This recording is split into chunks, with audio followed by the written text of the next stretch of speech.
called Quietly Quitting.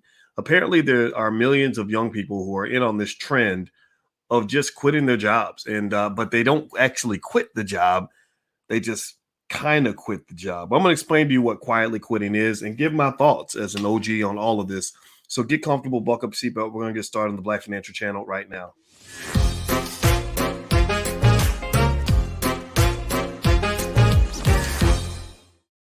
Hello, everybody. Welcome to the Black Financial Channel. That's theblackfinancialchannel.com. My name is Dr. Boyce Watkins. I'm your friendly neighborhood finance professor. On the Black Financial Channel, we talk about Black wealth and Black economics every single day, sometimes as much as 10 times a day. Under one condition, the condition is that we are Black first. Black first means we put our community at the top of our priority list. Black first means we prepare our kids for the future. Black first means that we believe in teaching wealth to each other so that we can have a wealthy community, because Black wealth is Black power. If you agree with that philosophy, put a B1 in the chat, B1 hashtag B and the number one. That's a whole movement, and it's happening and it's kicking butt. So to say hello to everybody, hey, Duran and Masterful Chords and I Am Legend and Terry Cobb out of Atlanta. Good to see you. Shout out the city you come from. Shout out the city. All right, so it looks like Masterful Chords already has a comment on this topic for today, and I'm going to break this down for you and kind of give you my thoughts on this. So give me so first of all, everybody, as you shout out the cities that you're from and you hit the thumbs up button, I want to ask you all this. How many of you have heard of this term? Give me a yes or no. Everybody answer. Have you heard of this term called quiet quitting? Quiet quitting. Apparently, this is a big deal. It's trending on TikTok. It's getting millions of views. Everybody's talking about it. Apparently quiet quitting. Hey, Ivy and Jack out of Pittsburgh. I see you, and Lachelle out of Wichita, Kansas. Quiet quitting is basically where apparently it's a trend amongst younger people, Generation Z. Generation Z is technically born in 1989 or later, that the Wall Street Journal has identified as this sort of phenomenon where they're quitting their job, but they're not really quitting. Like they're kind of like getting out of the rat race. They're kind of walking away from the corporate hustle, and they're doing the bare minimum to keep their job. So they're not getting fired. They're not walking away because they need the paycheck. They want the money, but they don't necessarily want the stress. And so I thought this was really interesting. I thought it was worth talking about. And it looks like it's getting millions of views on TikTok. They're sort of deciding, look, we're not going to take our job too seriously. It doesn't mean they're not taking the job seriously. It just means they're not going to take it too seriously. And it's interesting, right? And so to some extent, I'm going to just say this. I'm going to cheer for young people and say that I agree with this phenomenon of quiet quitting to some extent. I think that if you're walking away from the rat race and the corporate hustle, you're no different from what I was when I was 22. I will tell you all a quick little story. I was hot shitting in undergrad and in grad school and all that. I was the number one finance student at the University of Kentucky. I got the Wall Street Journal Outstanding Graduating Senior Award. So not only was I the top finance student, but I was also the top Black student by a long shot. It wasn't even close, and GPA wise. But then again, it was the University of Kentucky, right? So maybe if I'd gone to Harvard or Yale, I would have had more competition. But the kids at Kentucky couldn't keep up with me, to be honest with you. So I'm graduating, and because I had a high GPA, I got every job opportunity that I wanted. I got every scholarship I applied for. Everything I wanted to do, I could have done. And so I got this dream job.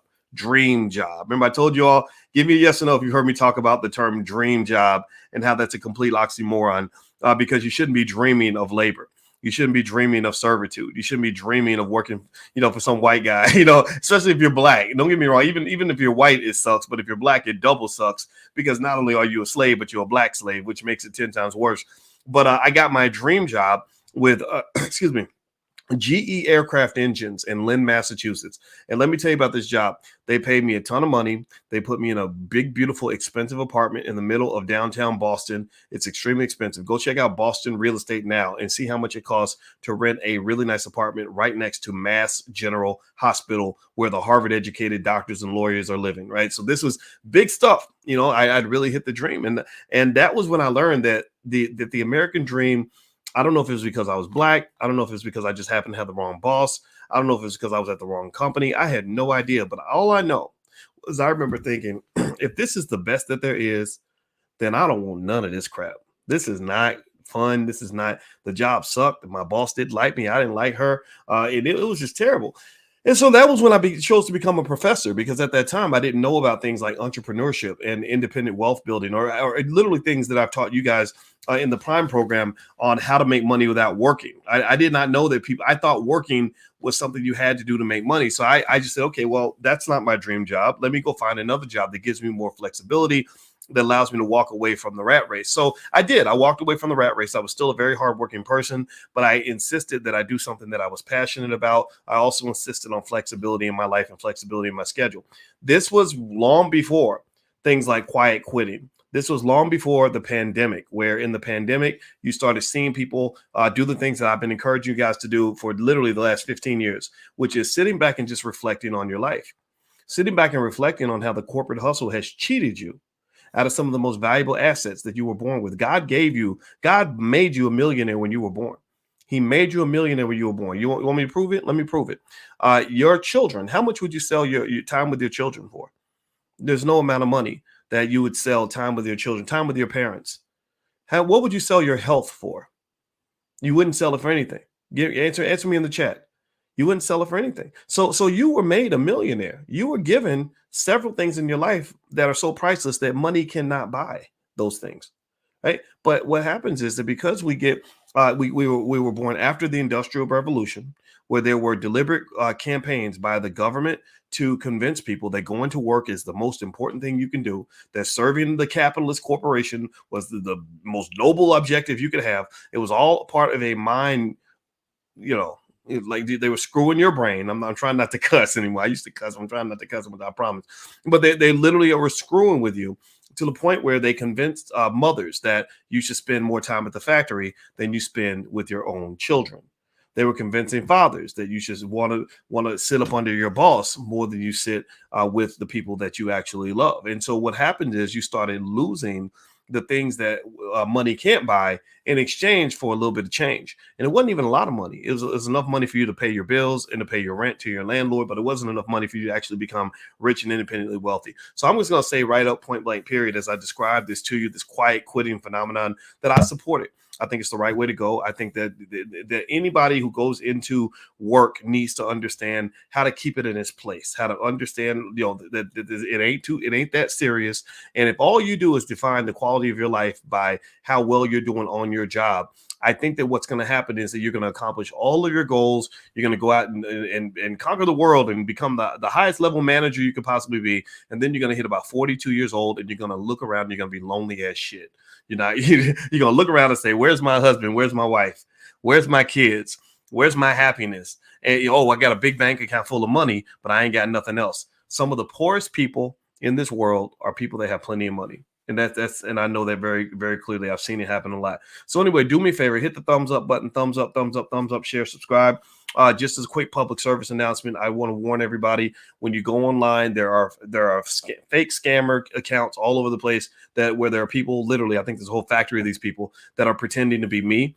I don't know if they just do it to me or they do it to a lot of other people. I have no idea, but I want to warn my tribe, my crew, everybody who watches me, be careful if you get a message from someone that appears to be me, who's saying inbox me or whatever, that just report that account and don't talk to that person, because it's not me. I will not message you in your inbox and say inbox me so I can tell you about my crypto scam or whatever it is. So don't do that. I don't want you to lose your money. All right. So here's the thing about this quiet quitting phenomenon. It's all over TikTok. Millions of people. It's mostly a Generation Z thing, and that's kind of up to that's kind of what young people do. Young people kind of change the narrative. Young people kind of step out and sort of do things different from their parents, and that's the way it's supposed to be. It's very logical. Now, it does not mean that young people know more than their parents.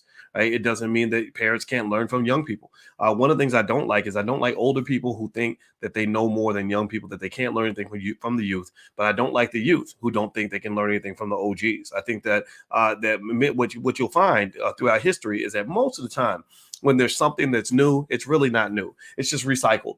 It's just recycled. It just can't. It's something that your parents or your grandparents did. They just did it different. And like you think hip hop is brand new and all that. Well, no, your grandparents did. Maybe they call it the boogie woogie or the bebop or something. But when you trace the roots of hip hop, it goes back to things your parents were doing 80, 90 years ago. Grandparents, great grandparents, right? So here's what I think. Number one, I think that it's entirely logical. I don't think it makes sense to exchange your physical health in exchange for a job. I don't think it makes sense to give up your mental health for a job. I don't think it makes sense to give up your relationships for a job, because those are the things that matter. Your employer will work you into the ground. They will work you until you're dead and you will die at your desk, and then they're going to replace you within a week. So they don't love you. They don't care about you. Now, they did a Gallup poll and they found that employee engagement is typically dropping, mostly amongst Generation Z. That's 1989 or later, born 1989 or later.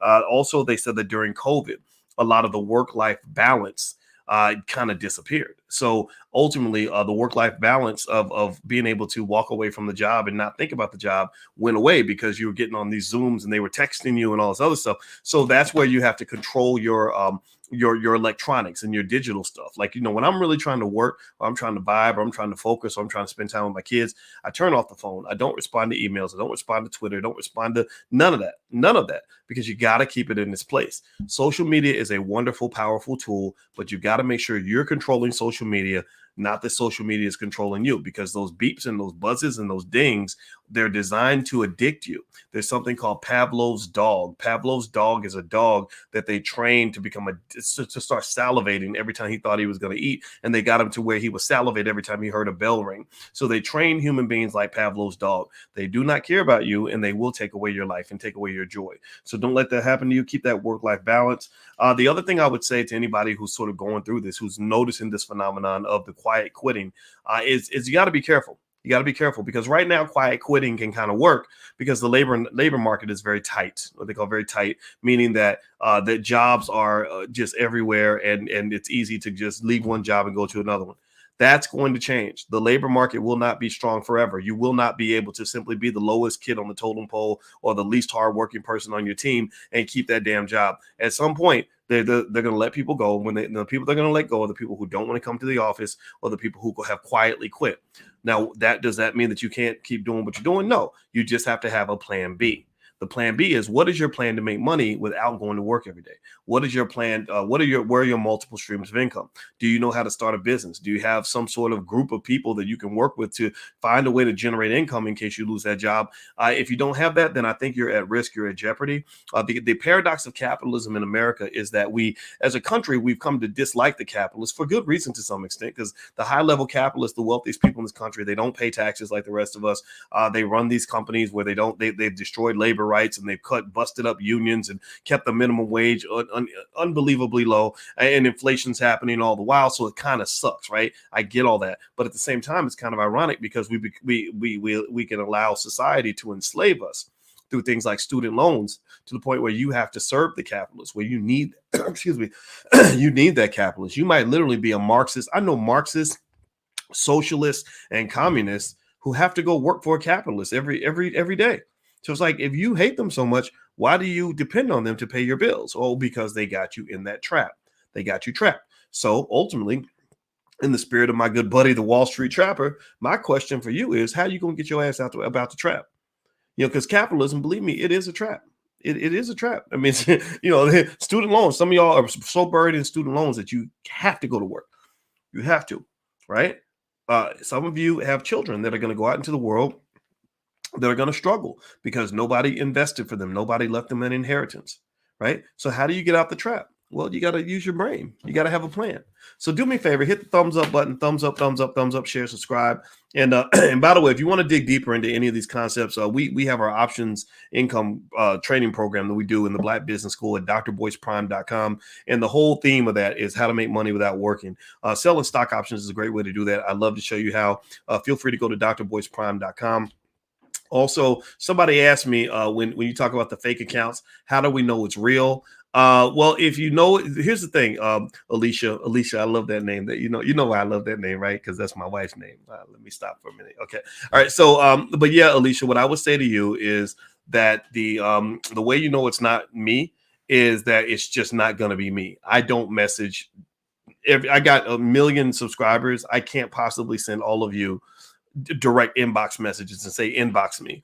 And if you do think it's me, then maybe request like a Zoom meeting where you can see me face to face. Or if you're on Instagram, look for the blue check mark. Anything that doesn't have the blue check mark, it is not me on Instagram. Okay, so those are little things you can do that might help you. All right, so So let's dig a little bit deeper into this. Let's finish this conversation up. So the one thing that was really funny. So with this whole concept of quiet quitting, that's kind of become a thing on TikTok and Instagram and everything else. They've done these videos and they've gotten millions of views, and all these young people are talking about how they're quietly quitting their jobs.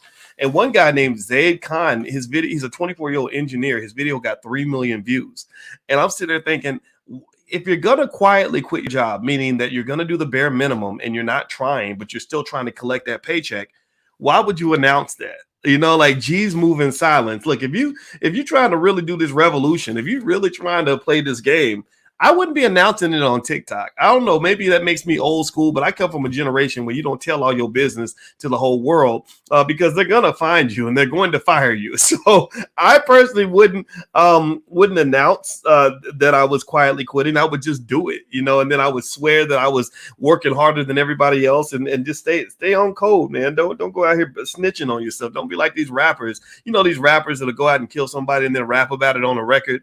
That's like the dumbest thing I've ever seen. Why would you do that, man? Why would you do that? I guess clout makes us stupid. We get to clout chasing, and it just makes us not very smart. So long story short, what I would say to you, and Elijah, yes, it is live, is that, you know, this quiet quitting thing, it makes perfect sense. Many of you may know I've done something called the Black Wealth Boot Camp for a long time. The whole theme of the Black Wealth Boot Camp is designed to say, how do you get off the corporate plantation? Because what happens is that when you are able to walk away from the brainwashing of modern industrialization, when you're able to walk away from this false idea that you're supposed to spend more time on your job than with your own family, or that you're supposed to give 100,000 hours of your life to a job, what you'll find is that the whole world opens up to you when you're able to actually live your life. You know, you'd be amazed. I've had thousands of conversations with my family that I never would have had if I was getting up and going to work every day. I grew up at a time where I remember, you know, you would have a cousin and you didn't see your cousin for like 6 months, and you say, so what you been doing, cuz? Where you been? He'd be like, nothing, just working. Is that it? Like, that's literally all you have in your life is work, and you don't even like your job. So then this makes sense when you consider how many people end up depressed. Well, of course you're depressed. All your life is work, and you don't even like the work that you do. So I would say to anybody that's young, that's a couple pieces of advice. Number one, have a plan B. You know, get those multiple streams of income going. Study entrepreneurship as much as you study any topic that you study in college. My son's going to college. He's going to study computer science and engineering and all that. I said, look, whatever you study, I don't care. Just make sure you know how to start a business, because as a Black man, you need to have an option. You need to have a plan B. Secondly, do work that you love. Do work that matters to you. Let me tell you a little secret. It's really, really hard. I'm going to just say this. I'm lazy as hell when I'm doing something I don't want to do. Anybody else, any other lazy people, anybody else, really, let's confess for real quick. Anybody else in here get a little bit lazy when it's something you just really don't want to do, like get up and wash the dishes, or get up and go jogging, or get up and go to church, right? Anybody get late? I get real lazy when I'm being asked to do something that I hate, you know, right? But when I do something I love, oh, the laziness is out the window. You would think I'm the hardest working person in the world. You think people think I'm a workaholic. They're like, damn, doc, you don't stop working. You always working. I'm like, yeah, because I like what I'm doing. You know, this is fun. You know, this is like having sex. Well, not that great, but but it's pretty close, right? So really, that's the secret. Find your joy, find your bliss, and then build your career on top of that. Like, don't find the career and then try to find bliss within the career. You know, don't try to go say, oh, I'm going to find a dream job. No, I'm going to find a dream. And then I'm going to connect an income stream to the dream so that the dream will fuel my income stream. And if you understand business models and investing in entrepreneurship, then you can piece all that together in a way that really works for you. And you got to make your own decision. You got to move in your own direction, because unfortunately, the world is full of sheep. There are lots of sheep who just go along with whatever they're told, and they just follow along the path. And then I want you to go talk to one of the sheep one day and ask the sheep how happy they are. I want you to look at their life, look at everything, look at their health, look at their wealth, look at their relationships. Are you happy with how much money you have? Are you happy with your relationship? Are you happy with your mental and physical health? And I guarantee you, a lot of these sheep are not happy. I'm not making fun of them, but unfortunately, in the real world, there are a lot of people who just kind of do things just because everybody else is doing them, and that's what they depend on. They depend on you lacking the critical thinking skill necessary for you to choose the path in your life that's going to work best for you. So that would be my advice I give to young people. I don't care if you quietly quitting. I don't care about those corporations. But I do care about you, and I want to make sure that whatever choice you make, that you put yourself in a good situation. Because believe me, that capitalist, I know I'm a boss. I run a company, and if I get a sense that you're just doing the bare minimum, you're not going to work for me. So the best thing you can do is make sure you have a plan B, so you don't end up being caught in a situation that you don't want to be in. So let me remind you guys before I head out. Number one, you can find this podcast on Spotify. So if you go to Spotify right now, look up the Dr. Boyce Breakdown. I'd love for you guys to follow on Spotify so you can listen whenever you'd like to listen. Secondly, tomorrow night, Tuesday night, we're hosting an event in the Black Business School that is free of charge for all students in the Black Business School. You can get started in the Black Business School for free. We have millionaires, billionaires, entrepreneurs, all kinds of people that come in and teach all kinds of topics, everything from real estate to how to start a business, everything you need as a Black person, especially to be successful economically. We got you on that. My PhD's in finance, but there's lots of other experts I work with. Just if you want to get on the list and get the invitation to the event tomorrow night, it's called How to Be a Millionaire with 5 minutes or less per month. How to be a millionaire with 5 minutes or less per month. That means investing 5 minutes of your time per month to become a millionaire. I can show you how to do that. So just text the word Boyce to 31996. That number's on the screen. Text Boyce to 31996. I will send you the invitation tomorrow, and you guys can join us for the event. It's going to be Tuesday night at 8 p.m. I'm going to do it one time, and everybody who gets on the text list can be invited. All right. So please have a wonderful day. God bless you. Please hit the thumbs up button on your way out. I love you. I'll see you soon, and happy investing. Talk to you later. Peace.